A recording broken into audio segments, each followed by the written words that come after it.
Mzani, dunia katika mzani. Jana tulikuwa na somo zuri iliyokuwa inasema ya kwamba kanuni za kupata uzima wa milele. Tukaangalia kanuni, na moja kati ya kanuni ambayo tuliyoona jana ni kwamba ili uweze kupata uzima wa milele ni lazima usizini.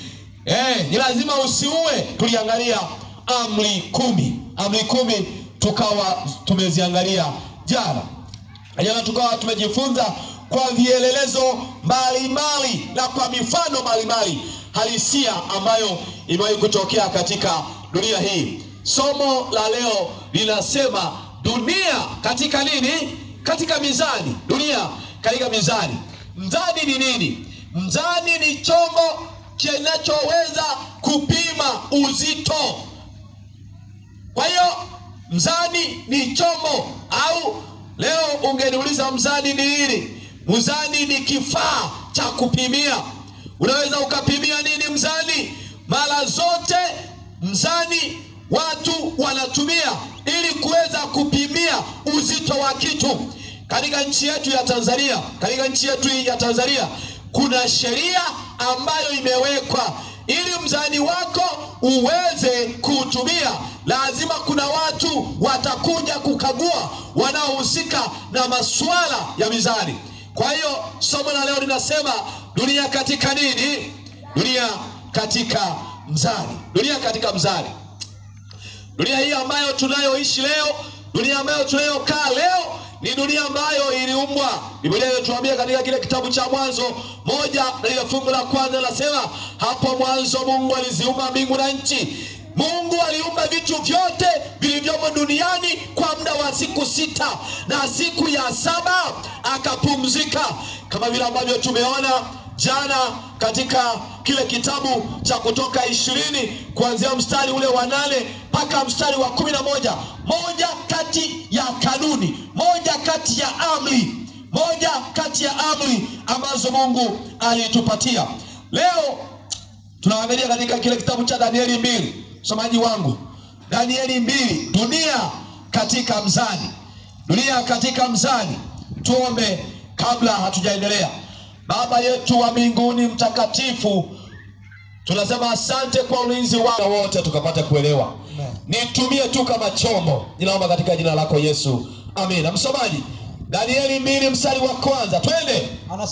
Anasemaje? Hata katika mwaka wa pili wa kumiliki kwake Nebukadneza. Hata katika mwaka wa pili wa kumiliki kwake mfalme Nebukadneza. Twende. Nebukadneza roho yake ikafadhaika, na roho yake ikakosa amani. Ameota ndoto mwenyewe, lakini roho yake inakosa amani. Roho yake inafadhaika. Twende msomaji. Usingizi wake ukamwacha. Yaani alipokuwa ameota ile ndoto, usingizi wake ukao umemwacha. Hivyo umewahi kuota ndoto kweli? Au waga unaota ndoto hizi za kuvimbewa? Ngoja nikwambie, ujue ukila sana unaota nini? Ndoto. Kwetu huko Afrika ndoto tunazipuuzia sana. Nilipokuwa mtoto mdogo bana, mimi niliota. Niliota nikiwa mtoto mdogo. Niliota ya kwamba nimesimama kwenye mkutano mkubwa, halafu nahubiri watu. Nikamwambia mama, nimeota ndoto. Ndoto gani? Nimesimama kwenye mkutano mkubwa lakini nahubiri. Akaniambia wewe na wewe uhubiri wewe. Labda ulikuwa umevimbewa, na umevimbewa, na mshukuru Mungu leo nasimama. Haleluya. Kuna ndoto zingine, unajua kuna watu wengine akiota ndoto anaichukulia tu. Anafanyaje? Anaichukulia. Wewe binti umeota umepigwa mimba lakini haujatulia. Leo uko na masanja, kesho uko na mamuri, una nini? Utapigwa mimba kweli, hiyo ndoto ni ya kweli. Acha kucheza, zingine sio za kupuuzia. Haleluya.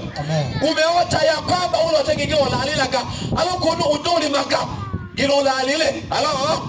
Acha kupuuzia ndoto. Unategekea ochaga, alokunu na muonde, gino chengala, mpaka wiyenje. Haleluya. Ndoto zingine za ukweli. Sikiliza, akaota ndoto. Baada ya kuota ndoto, roho yake ikafadhaika sana. Katika msomaji Anasemaje katika hiyo fungu la pili? Twende. Fungu la pili anasema. Anasemaje? Ndipo mfalme akatoa amri kuwaita waganga. Yaani mfalme ameota mwenyewe, baadaye anatoa amri ya kuwaita waganga. Twende. Na wachawi. Na wachawi. Na wasihiri. Na wasihiri. Na wakaridayo. Na wakaridayo. Wapate kumweleza mfalme ndoto zake. Ngoja nikwambie, kuna wachawi sasa hivi huku sisi wanatusumbua. Unakuta mchawi kazi yake ni kupanda fisi. Ngoja nikwambie, katika nchi ya Misri, wachawi walikuwa wanalipwa. Leo katika nchi ya Babeli wachawi wanaitwa. Nilipokuwa nafuatilia, kuna nchi ya kwanza hapa Afrika, sitaki kuitaja, ilikuwa ni nchi ya kwanza kutangaza kutoa degree ya kichawi. Halo? Degree ya nini? Ya kichawi. Bali wabaloja hakika mdira cheti, mdira certificate, abalimba na cheti, bali wabaa cheti, bali wabaa diploma, halo, bali wabaa degree, abalogi babo mdira cheti, mdira kei, jagi nangi mukasome no degree. Ila lolo ofungera hoye ahachua yene. Ali ungereke kyali oli ngereke ahachuo, ungera balisabo ko wana. Ali mukona babe wana Afrika ko wana ga, ofeli ya goti yani. Pagodi pange ungebi yako bonwa. Obeba henda ofa, yani ofailo ogojosa maoi. Dunia ime. Na kwa nini wanalipwa? Kazi yao ni kuangalia mambo ya mfalme. Leo wachawi wameitwa kwenda kuangalia mambo ya mfalme. Leo waonaji, leo wasihiri, wale wana wakitaraba batuzi bala muri, batuzi wake baishelo, bangi bachembi wangoko. Na mpenda mfalme Nebukadneza aliamua kumuita kila mmoja, aliyekuwa na hekima alimuita, aliyekuwa msomi alimuita. Halo, kikao kizuri sana. Bachembi wangoko bali hoi, batuzi banshero bali hoi. Basi wakaingia wakasimama mbele ya mfalme. Twende. Mfalme akawaambia, nimeota ndoto. Na roho yangu imefadhaika hata. Lakini baada ya kuota ndoto, roho yangu mimi mfalme Nebukadneza imefadhaika. Kwa nini imefadhaika? Twende. Hata nijue tafasiri yake. Yaani cha kwanza nataka nijue tafasiri ya hii ndoto. Twende msomaji. Ndipo hawa wakaridayo wakamwambia mfalme kwa lugha ya Kiaramu, yaani katika lugha ya kwao. Twende. Mfalme, bebentemi uishi milele. Ikalaba chimiaka. Tuambie sisi watumishi wako ile ndoto. Toila gabi si sholo taga. Basi tutakuonyesha tafasiri yake. Halafu nise tuko kuila geke imana ya okay. Twende mfalme. Mfalme akajibu, utemio hayageke. Akawaambia wakaridayo, neno lenyewe limeniondoka. Yaani ndoto niliyoota nimesahau. Msiponijulisha ile ndoto na tafasiri yake. Leo msiponiambia ile ndoto niliyoota na tafasiri yake, mtakatwa vipande.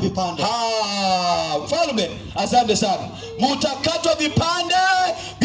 Twende msomaji. Na nyumba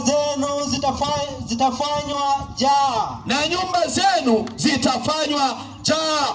Bali kama mkinionyesha ile ndoto na tafasiri yake, nitawapa zawadi na thawabu na heshima nyingi.